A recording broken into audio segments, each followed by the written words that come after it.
Eksperimenta būtība pirmkārtām bija, manuprāt, svarīgi modelēt un parādīt šīs situācijas, kādas būs tieši ar skaidro naudu. Jo ar norēķinu kartēm, kā jūs zināt, tā starpība liela nav. Vai apritē ir eiro vai lati vai kāda cita valūta, jo tu vienkārši ej un maksā ar karti.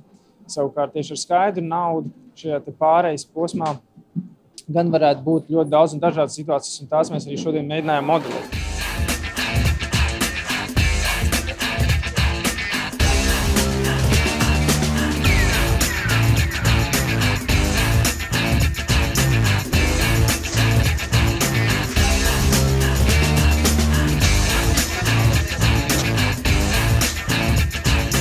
Izveidojot šādu eksperimentu, mēs patiešām pārliecinājāmies, ka vairāk nekā 2 reizes ātrāk notiek norēķini ar kartēm. Pirkuma grozi bija aptuveni līdzīgi, savietoti, lai viņi būtu salīdzināmi.